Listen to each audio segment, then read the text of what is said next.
ایک ولی اللہ کی مقبولیت۔ بصرہ کا ایک سردار ہمیشہ اداس اور غمگین رہتا تھا۔ کسی نے اس سے دریافت کیا کہ آخر اس پریشانی کا سبب کیا ہے۔ اس پر اس سردار نے جواب دیا کہ بات کہنے کی نہیں پر کہی جاتی ہے کہ مجھ سے ایک ولی اللہ کی خدمت میں کچھ بے ادبی ہو گئی تھی، اس لیے ڈرتا ہوں کہ قیامت کو اس کے مواخذے میں گرفتار نہ ہو جاؤں۔ واقعہ یہ پیش آیا کہ میں ایک مرتبہ زیارت بیت اللہ کو چلا اور سب دوست و آشنا، عزیز و اقارب رخصت کرنے آئے۔ حسب دستور کچھ دور چل کر میں نے سب کو لوٹا دیا، مگر ایک شخص زید جو میرے خواص میں سے تھا واپس نہ ہوا اور اس نے میرا پیچھا نہ چھوڑا۔ مجبور ہو کر میں نے اس کو جھڑک دیا کہ بیت اللہ کا جانا بھی کوئی آسان سمجھا ہے؟ جو پیادہ پا چلنے کو تیار ہو گیا میرے ساتھ نہ آ اور جس راہ تیرا جی چاہے چلا جا۔ کہنے لگا، اے آقا، کیا خدا اس پر قادر نہیں کہ تم کو زیادہ راہ جلد پہنچا دے اور مجھ کو بے یار و مددگار اور بلا توشہ چھوڑ دے؟ یہ کہہ کر اس نے اپنی راہ لی اور میں اپنے راستے سے چلتا بنا۔ راستہ بھر کہیں وہ مجھ کو نظر نہ آیا، واللہ عالم کہاں پوشیدہ ہو گیا۔ جب خدا کے فضل سے مناسک حج سے فارغ ہو کر میں مدینہ طیبہ کو چلا تو کیا دیکھتا ہوں کہ زید آ گیا اور السلام علیکم کہہ کر میرے پاس بیٹھ گیا۔ میں نے حیرت سے پوچھا کہ حج کر آیا؟ کہا ہاں۔ میں نے ظرفتاً کہا، حج کی سند بھی ملی؟ تو کہنے لگا، کیسی سند؟ وہ کس کام آتی ہے؟ میں نے کہا، حج کرنے والے کو بیت اللہ میں غیب سے چٹھی ملتی ہے جس میں لکھا ہوتا ہے فلاں ابن فلاں حج کو آیا تھا اور اس کا حج قبول ہو گیا۔ پھر اسی سند کے ذریعے قبر اور حشر کے عذاب سے نجات ہوتی ہے۔ یہ سن کر زید روتا چلاتا بیت اللہ کو واپس چلا گیا۔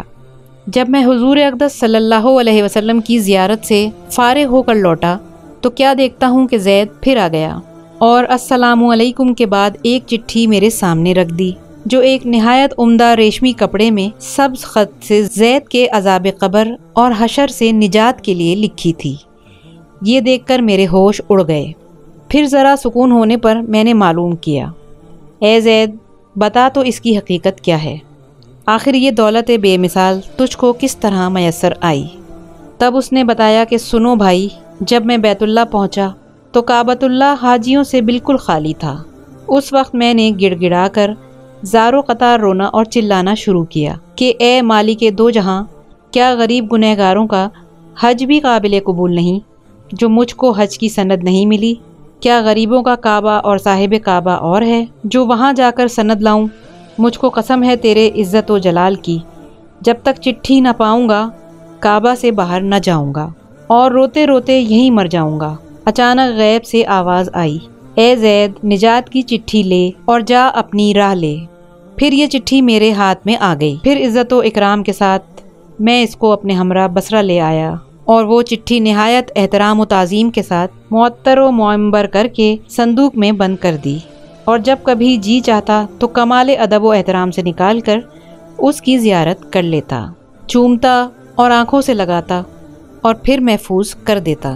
اتفاقاً میں کہیں سفر میں تھا کہ میرے پیچھے زید کا وصال ہو گیا۔ جب میں واپس آیا تو اس خبر سے میرے رنج و قلق کی انتہا نہ رہی کہ افسوس کہ میں ایسے ولی کی تجہیز و تکفین میں بھی شریک نہ ہو سکا۔ پھر اچانک مجھ کو وہ چٹھی یاد آئی جو میرے بکس میں محفوظ تھی۔ اب تو میں اور بھی بےتاب ہو گیا اور اپنے اوپر افسوس کرنے لگا کہ سفر کو جاتے وقت میں نے وہ چٹھی زید کو کیوں نہ دی۔ پھر اپنا مہر شدہ صندوق منگا کر دیکھا جو اسی طرح با مہر بند تھا۔